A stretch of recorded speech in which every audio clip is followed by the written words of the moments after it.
ครับผมยังตกจักรยานยนต์20ครับผมคน40ก็คนใส่ครับน้ำเยอะไหมตอนนี้เยอะครับน้ำเยอะถึงข้างบนนี่ก็ไปได้เดินจะไปได้ครับพี่ชั้นบนสุดนะใช่โอเคปลูกหลายครับผมเดี๋ยวนะแป๊บเท่าไหร่นะ60 บาทครับพี่มีคนเข้ามายังเนี่ยมีแล้วครับเช้านี้หลายคนแล้วครับเดี๋ยวผมปั๊มพาสปอร์ตก่อนเดี๋ยวไปปั๊มที่ศูนย์บริการศูนย์ท่องเที่ยวตรงหน้าตกทางเข้าพอดีครับพี่โอเคครับผมเดี๋ยวพี่เข้าวงเวียนไปเลี้ยวขวาลงไปด้านล่างตรงไปเลยฮะมีลานจอดครับได้ครับขอบคุณครับสวัสดีครับสวัสดีครับ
นี้เราจะ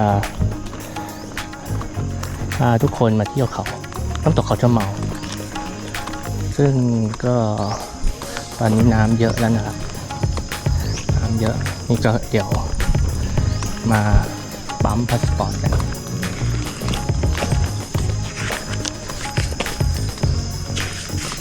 ปั๊มพาสปอร์ต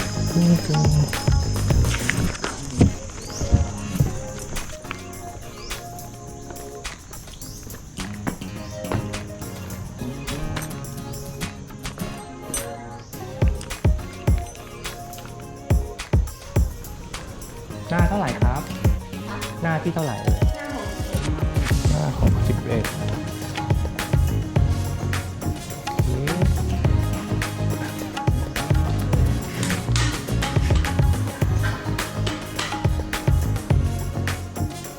ขอบคุณครับ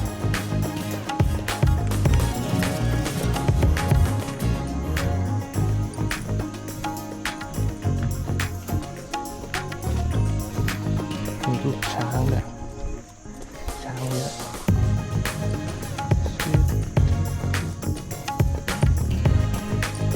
รถกว้างนะครับ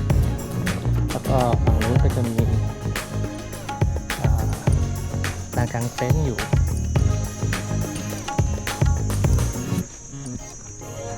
นู่นครับกว้างขวางมีห้องน้ำพร้อมช่วงนี้หน้าฝนน้ำน่าจะเยอะเดี๋ยวเราเข้าไปดูกัน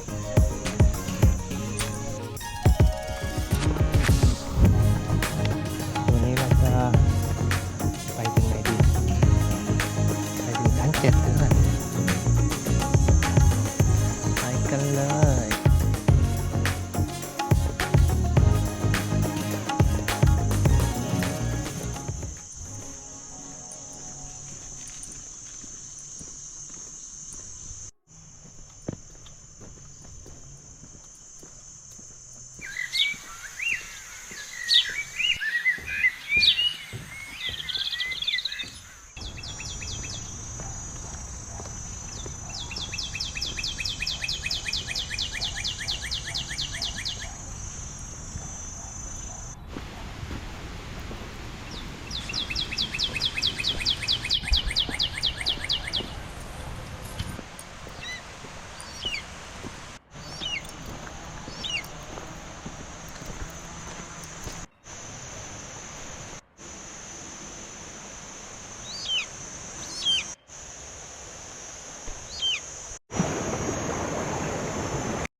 ยอดสุดยอด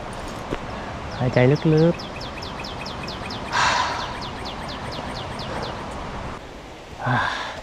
หนทางยาวไกล